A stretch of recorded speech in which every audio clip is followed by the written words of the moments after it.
उड़ानें कम करनी हो तो वो कर दीजिए, हमें नहीं मालूम, लेकिन नियम तो नए ही लागू होंगे, ये पहले से बता दिया गया था। पिछले साल जनवरी में ये एयरलाइन कंपनियों को बता दिया गया था, मतलब 2024 में। और फिर पिछले साल मई में, यानी मई 2024 में नया आदेश सरकार ने बाकायदा जारी कर दिया। अब पायलट यूनियन कहती है कि इंडिगो ने फिर भी कुछ कदम नहीं उठाए, क्योंकि उसको लगता था कि वो तो सरकार पर दबाव डालकर पुराने नियमों को वापस करवा लेगी, जबकि पिछले साल मई में ही आदेश भी जारी हो गया।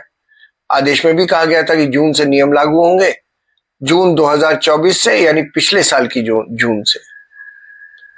लेकिन एयरलाइन कंपनियों ने फिर दलीलें दी कि इससे तो कई फ्लाइट कैंसिल करनी पड़ेगी और इधर उधर की सब बहाने बनाए। इंडिगो का कहना था कि वो तो 2200 से ज्यादा फ्लाइटें रोज चलाती है और बहुत सारी फ्लाइटें रात को लैंड होती हैं, तो रात की लैंडिंग में लिमिट लग जाएगी तो फ्लाइटें कैंसिल करनी पड़ेंगी। अब क्योंकि इतने तो लोग हैं नहीं हमारे पास, तो नियम लागू नहीं हो पाए। सरकार कहती है नियम लागू करने हैं, एयरलाइन कहती है नहीं हो सकते। सरकार कहती है तैयारी शुरू करो, बाकी एयरलाइंस ने उस हिसाब से प्लानिंग भी शुरू की, लेकिन इंडिगो के सामने उनकी उड़ानें तो बहुत कम थी। इंडिगो जिद पर अड़ी रही। तो इंडिगो के पास जो 6000 पायलट थे, उसके अलावा उनको 1000-1500 और रखने थे नौकरी पर।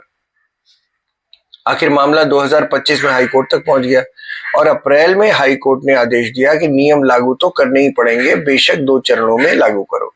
पहला चरण लागू हुआ 1 जुलाई 2025 को, इसमें आराम का समय बढ़ा दिया गया। दूसरा चरण 1 नवंबर 2025 से लागू हुआ, इसमें रात की उड़ानों पर सख्ती बढ़ा दी गई, यानी रात वाला जो 6 से 2 फ्लाइटें की गई लैंडिंग, वो तो 2 चरण इसीलिए रखे गए क्योंकि एयरलाइंस कंपनियां जो है वो उन्हें तैयारी का समय चाहिए था। वैसे तो 2 साल से मामला चल रहा था, लेकिन फिर भी उनको समय चाहिए था, तो उनको जुलाई से नवंबर तक पूरे 4 महीने का टाइम दिया गया। याद रखिए, ये नियम 2023 से चर्चा में थे। एयरलाइन कंपनियों को 2023 से ही चेतावनी मिल रही थी। डीजीसीए ने बार बार कहा था कि स्टाफ बढ़ाओ, रोस्टर यानी ड्यूटी शेड्यूल बदलो। इंडिगो को खासतौर पर निर्देश दिए गए थे, यानी कुल मिलाकर तैयारी के लिए 2 साल से ज्यादा का समय था, 2023 से 2025 नवंबर तक।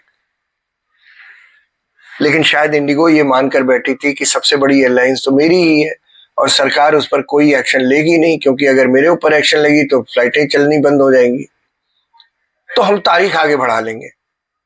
हर 10 में से 6 उड़ान तो हमारी है, यानी इंडिगो की है, तो सरकार को झुकना ही पड़ेगा।